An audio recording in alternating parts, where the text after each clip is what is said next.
Assalamualaikum warahmatullahi wabarakatuh. Perkenalkan, nama saya Lili Nurlaili Kamalin dari Prodi Pendidikan Informatika semester 5.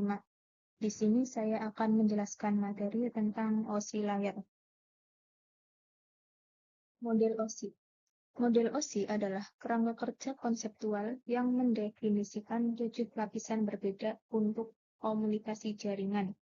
Setiap lapisan menjalankan fungsi spesifik kerja secara kolaboratif untuk membangun proses transfer data yang handal dan efisien. Kemudian, pendekatan standar model OSI menumbuhkan interoperabilitas antara komponen jaringan yang beragam. Lapisan fisik. Yang pertama ada lapisan fisik. Lapisan fisik membentuk fondasi komunikasi jaringan yang bertanggung jawab atas transmisi bit data mentah melintasi media fisik. Ini mengatur spesifikasi listrik, mekanik, dan prosedural untuk transmisi data, termasuk jenis kabel, konektor, dan level tegangan sinyal. Contoh umum dari teknologi lapisan fisik termasuk kabel Ethernet, kabel serat optik, dan transmisi nirkabel. Lapisan 2. Lapisan tautan data.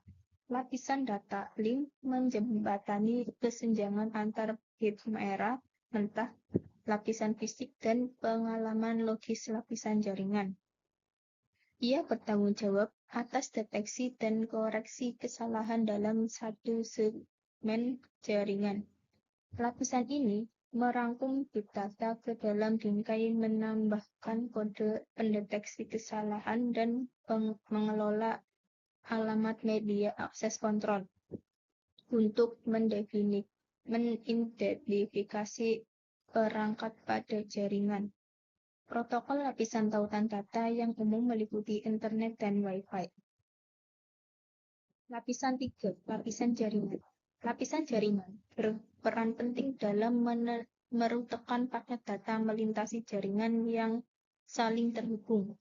Ini menentukan jaringan efisien bagi paket untuk mencapai tujuan yang dituju menggunakan protokol perutean seperti IP, Internet Protocol.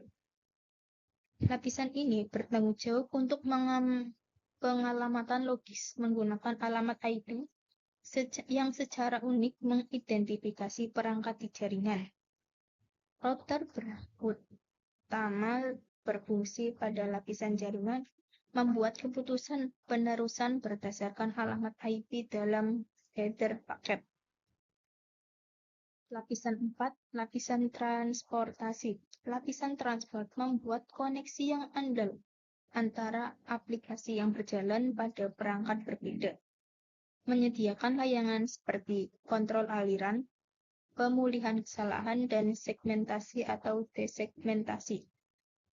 Untuk memastikan integritas dan pengiriman data, protokol lapisan transport yang terkenal termasuk TCP, Transmission Control Protocol. Lapisan 5. Lapisan sesi.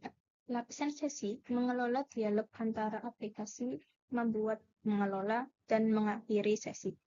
Ini menyediakan pelayanan seperti sinkronisasi, proses pemeriksaan, dan kontrol dialog untuk memastikan penukaran data terkoordinasi. Kemudian ada protokol lapisan sesi umum meliputi RPC, Remote Procedural File, dan NFS, Network File System. Lapisan ke-6 ada lapisan presentasi. Lapisan presentasi menangani representasi dan konversi data, memastikan bahwa data dipertukarkan dalam format yang kompatibel dengan aplikasi pengirim dan penerima. Ini menyediakan layanan seperti enskripsi data, kompresi, dan pemformatan untuk mengadaptasi data untuk sistem yang berbeda. Protokol lapisan presentasi umum meliputi SSL atau Secure Protect Layer dan ASCII, American Standard Code for Information Interchange. Lapisan ketujuh ada lapisan aplikasi. Lapisan aplikasi berfungsi sebagai antarmuka antara pengguna dan jaringan, menyediakan layanan jaringan untuk aplikasi pengguna akhir.